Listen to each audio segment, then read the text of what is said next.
wanted to take you on a walk down memory lane from some of the farming memories that I have from growing up in western New York State during the late 1970s, 1980s, and into the 1990s, seeing big new machines like John Deere Titan Turbo combines, harvesting corn, and new Steiger Panther 3s working the land really inspired my interest in farm equipment, and I started collecting farm toys and eventually went on to own the Toy Tractor Times, which is also a YouTube channel.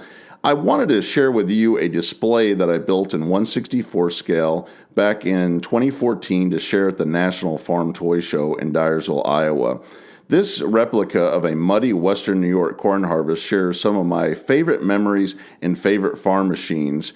I really wish I could go back in time and film all the big farm machinery I remember growing up around, but one of the ways I can capture those memories is through a 1/64 scale farm display that I'm going to take you on a tour of for the next 20 minutes, sharing some of the memories and also some of the details that I added to create this farming scene in 1/64 scale. I know a lot of Big Tractor Power fans always want to see the face that goes with the voice that you hear in these YouTube videos, and in this video you will get to see me face to face as we take the tour of the 1/64 scale Western New York muddy corn harvest. So I hope that you'll be able to sit back, relax, and enjoy the tour.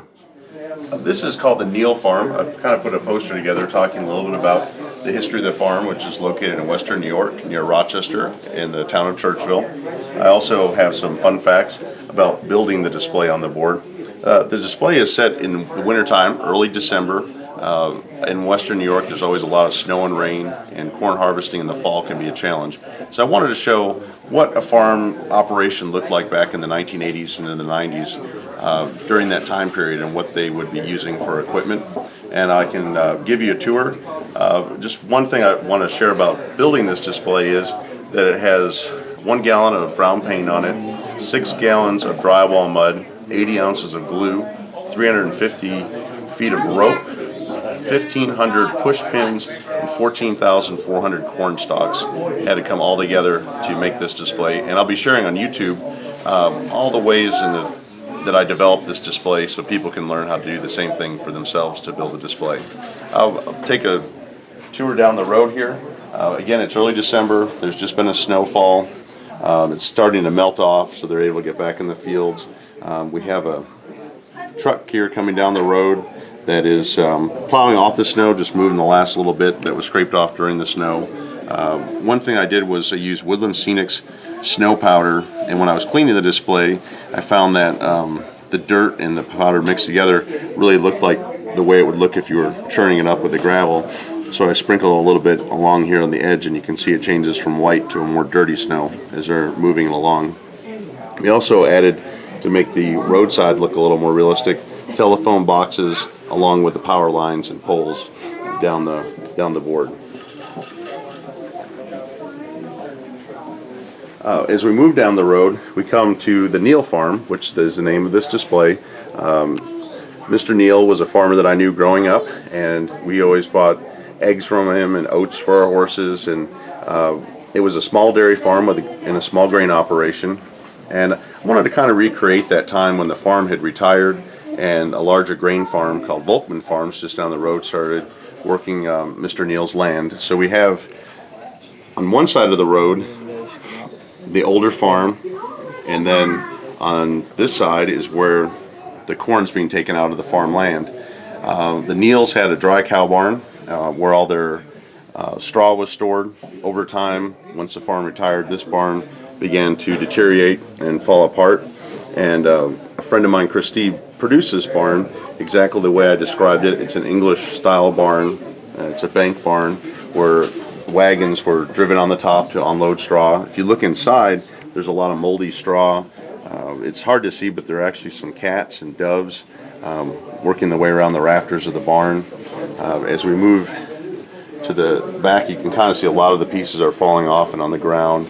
Again, if you look in the hay lofts, there's just different animals and things up in the top.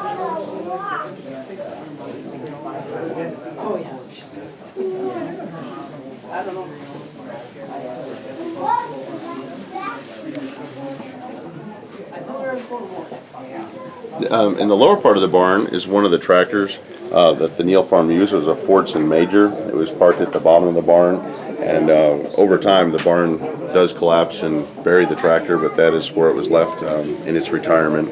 The dry cow barn had a pasture around it. I wanted to separate that from the field by making some fence posts that have conductors for electrical fencing for keeping the dairy cows in.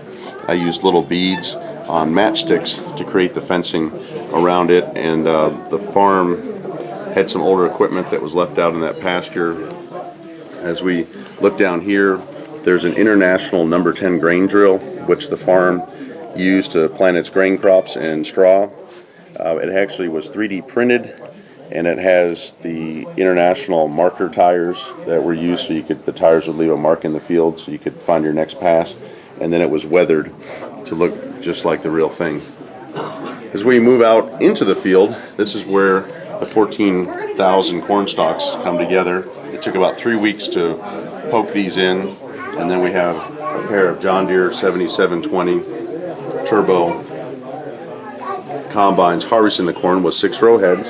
Each combine has a driver inside of it.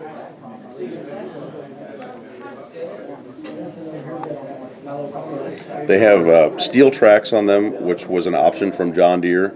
And in Western New York, oftentimes the harvests were often challenging, and the steel tracks were brought out of the barn in order to accomplish the harvest. My friend John Esche made resin corn loads to top off the combines so that they looked like they were full of corn, and we used the same kind of loads in our trucks and the dump wagon, which we'll see in a few minutes. The 2 combines were built by Matt Hollingshead specifically for this display. They're highly detailed and just turned out very nicely and exactly what I wanted to use to replicate this type of harvest. The mud in the field was created with Smooth It, which was the same product that I used to build my road. Woodland Scenics makes a powder that comes inside almost like a milk carton.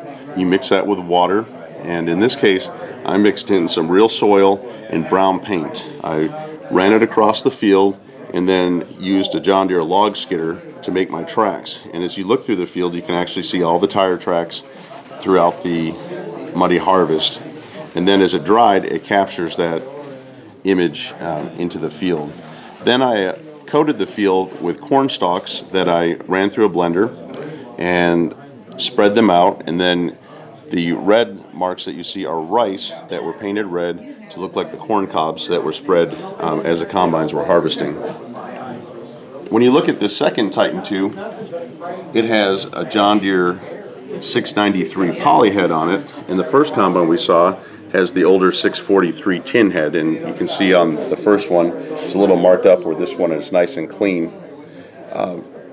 The farm at this point is set in about 1996, when they're starting to see new technology come out. The John Deere dealers brought them this new plastic head that allows the ears and the corn to slide in a lot nicer, especially in this tough conditions, so the farm is trying it out. Again, we can see the nice 7-foot long rows of corn. You might see a little bit of a waiver or gap between it. I wanted to show a time period before there was GPS. So we have the guess rows every 12 rows over, where the 12-row planter had planted in the spring. And as we work our way down, you'll actually see where the first row along this fence row waves out a little bit to go around the trees, and the next pass cuts into it. And I did that because as a child I used to drive by this field and kind of look at all the different ways the corn flowed over the terrain. As we look down here in the fence row, Western New York has a lot of rocky ground, so a rock picker is used in the spring to collect rocks to get them off the field, and there are some piles along the fence row where they were dropped off. One of the biggest challenges with this display was, because I'm setting it in the wintertime, there are no leaves on the trees, and there are a lot of terrain products out there with trees with leaves. I used Woodland Scenics dead maple trees, which are very nicely detailed, to create the wintertime effect without leaves. But in Western New York, there's also a lot of vines in the fence rows, and in the winter they become very evident because they're dead brown stems. And what I used was corn silk from a corn cob to create that effect of the vines hanging over the trees, and I just sprayed the corn silk down with water so it would hang to give that natural effect. I also added some goldenrod detail and weeds along the fence rows.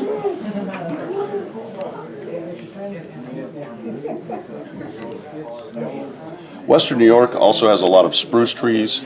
The spruce wood was raised to build carriages and wagons in the 1800s in the area, and there are still a lot of spruce trees left over from that production time, and so you'll see spruce trees dotting the fence rows to this day.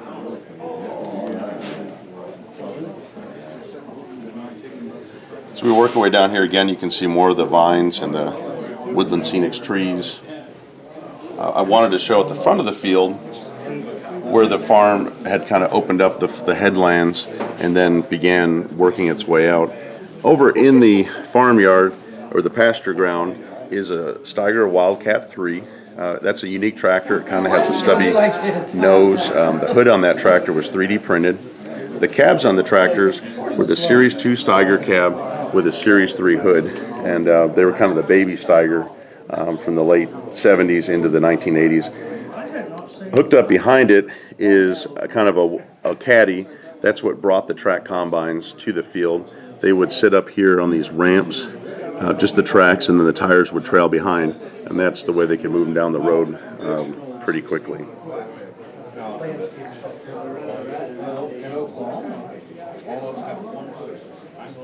As we come around, we see the other side of the fallen-in barn. Just behind these maple trees, you can almost probably make out the cats that are playing inside the barn through that center hole.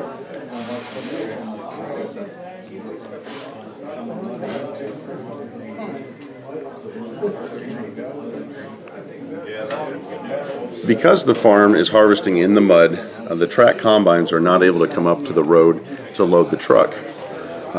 During the 1980s in Western New York and in the 90s, there really weren't any grain carts in use at that time. Most combines just loaded on the truck directly on the side of the road.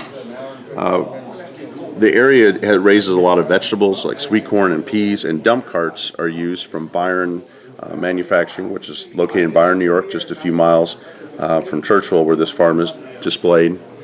So they're using a Byron dump cart to shuttle the corn from the combines out to the road. Steiger PTA 325 is pulling the Byron dump chief cart, and if you look inside the cart, you'll see it's only about half full, and that's because of the weight of the corn. They couldn't fill it all the way to the top where the hydraulic cylinders have the possibility of breaking or failing. So it's a very slow process, but it helps move the corn from the field into the trucks. We also see a Ford backhoe parked here that's used to scrape the mud off the road when the tractor's coming in and out of the field. That backhoe is customized. Again, it was made by my friend Chris Steeb. He made it a four-post ROPS. A lot of grain farms in Western New York don't have a fancy loader tractor. They may have a backhoe on the farm for different odd jobs, and I wanted to show that. Here we have a Transtar 2 dump truck loaded up with corn. They're waiting for the next truck to arrive. We have an Oliver 1755 hauling a load of cabbage. During December, when they're trying to work the corn out in the late season, you also may have late cabbage coming out of the ground to be made to sauerkraut, and this tractor is hauling a fresh load out of the field. We also kind of have an older Chevrolet car, and I added cones along the road. He's parked waiting to pass. I also added mud from the tractor where it was coming in and out of the field to load the truck. One of my favorite things on the display is a Ford 640 combine. This was something I grew up riding in, and it was 3D printed. It was used the owner's manual. A friend of mine, Denny Wagner, who's an engineer, was able to draw this combine up in exact detail to create that replica. It's something that probably most toy companies are not going to ever look at producing, so it was a good opportunity now with 3D printing to show that model. As we come around to the big barn, this would have been the dairy barn on the farm when it was in operation. Now it's being used to store hay that is baled. The farm has just gotten into baling hay commercially, and so they have a John Deere 336 baler they've used for years to put up straw with a kicker, and the kicker now has been turned up, was an option from John Deere, and a bale turn has been added to drop the bales in the field rather than loading wagons directly. And as we look inside the barn, you can see there's individual bales and then large stacks.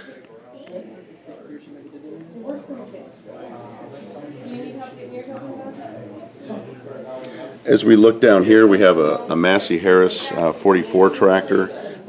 It's been parked here as a can on top of the muffler, has a flat tire as it just ages away. There's an older disc that is rusted out with weeds growing up, and the farm's Chevrolet grain truck has been parked here in retirement.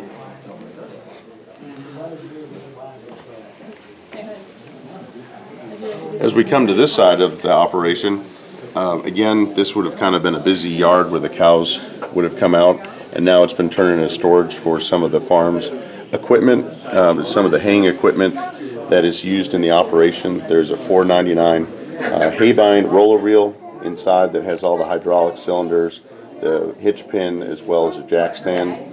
There's a 155 John Deere blade on the back of a 1066 inside there, as well as an older 656 International, and the farm has a 686 International that are used in the haying operation. There's also the farm's new self-propelled New Holland bale wagon that is used to collect the hay inside the barn, as well as an extra combine, a John Deere 7700 that is used during wheat season. The summertime harvest can often be as challenging as the corn harvest that we're seeing, and it's good to have a third machine on hand. As we look inside the barn, my friend Jay Kreiser built this barn for me. It replicates a real barn in Churchville, and it has all the detail inside with the rafters, and you can kind of see through the wood like the real thing, as well as a staircase going down to the lower level where the cows were stored, and all the floor planks. One thing that I like to do is have an enclosed barn, so when I'm taking pictures, it replicates the countryside, but you still have access to show the interior of something this detailed, because both of these barns are truly a work of art, and I appreciate my friends helping me create them for this board. We also have an older hay rake that's been left outside. One of the things I wanted to show is the difference of the larger farm taking care of its equipment, and the key items like mowers and baling equipment are kept inside. The rake's been left outside and starting to weather a little bit. Also have an older Badger barn cleaner where the gutters come out to load the manure spreader that is no longer in use and kind of rusting away at the side of the barn. The farm is also trying out some new tillage technology, and this is a DMI Ecolotigger that was something the farm wanted to try out, but because it's so wet, they've parked it here with their Panther ST310 four-wheel drive as they're waiting for drier conditions, probably to see how it can break up that mud ground in the spring. Still have some bale racks on New Holland running gear that are used with a kick baler. If there's a neighbor or something that needs some hay or straw for their horses, they'll fill those. Some older plows that have been left to rust here in the fence row. These trees, some people have called them spooky trees or Halloween trees. They're made from an extension cord and all the wiring that's inside and twisted to create a larger tree. While a lot of the train companies make very nice trees, like the one shown in the corn side of the farm, they're not really tall enough to be to scale. So we added some really large ones for the farmyard to replicate lifelike conditions. As we work our way out into the field, the farm is still using its traditional moldboard plow. This is a 10-bottom International 800. It's a on-land plow. It flexes, and I built the hill to show how the plow flexed. This again is 3D printed. It will actually raise and lower and work like the real thing. It's being pulled by an International 4786. And when this tractor was in our neighborhood, the V8 engine is so powerful and loud, you knew exactly where this tractor was running. Again, I wanted to add tire tracks wherever a machine was working, and as you look at the headlands of this field, you can see where each track of the tractor, as it loops around the plowed field, has traveled. I wanted to show inside the tractor. We actually have a driver. He's wearing an International Harvester hat to go with the top red tractor in the operation. As we move along, one of the things is that Churchville is located about 18 miles from Lake Ontario, and whenever a farm starts to work ground, seagulls immediately come in to start to eat the earthworms coming up in the ground. So I've added several seagulls kind of flying around and following the plow to enjoy some dinner. Another level of detail that I wanted to add to the wheat field was that After the harvest, volunteer wheat starts to come up, and because this wheat was baled, it kind of has a windrow effect of just where the straw laid. So you can see a little bit of green volunteer wheat coming up in between the stubble. I also wanted to show where the combine traveled, because often if you're driving by in the winter, you can see where the tire marks of the combine where snow collects. And so you can see each pass that the combine made in July as it harvested the corn. This plowed field is made out of rope. There's 350 feet of rope placed throughout the field. It took a long time to put this in, and then I used the Smooth It again that was used to make the road, mixed with dirt and brown paint to create the furrowed effect. I also wanted to show where the plow was raising and lowering. It kind of leaves a triangled effect across the headland. So thank you very much for taking the time to look at my display, and I hope people will enjoy it. I hope that you've enjoyed this walk down memory lane looking at all the farming history that I tried to recreate in 1/64 scale. And I'm always out in the field trying to capture the real machines that you just saw on this farm display. And if you would like to see more big farm machines, make sure to subscribe to Big Tractor Power YouTube, where there are over 1,000 videos of farm equipment in action. If you're interested in collecting farm toys and learning about model farming, make sure to check out Toy Tractor Time's YouTube, which is a sister channel to Big Tractor Power. If you're already a subscriber to Big Tractor Power YouTube, make sure to check the Big Tractor Power YouTube homepage often, as new videos are posted every 2 to 3 days. If you have any questions or thoughts about this video, please leave them in the comment section below, as I try to answer every post that is made. If you would like to see what is coming to Big Tractor Power YouTube next, check out Big Tractor Power Instagram, where I share pictures and short video clips of what I'm currently filming in the field. As always, thank you for watching.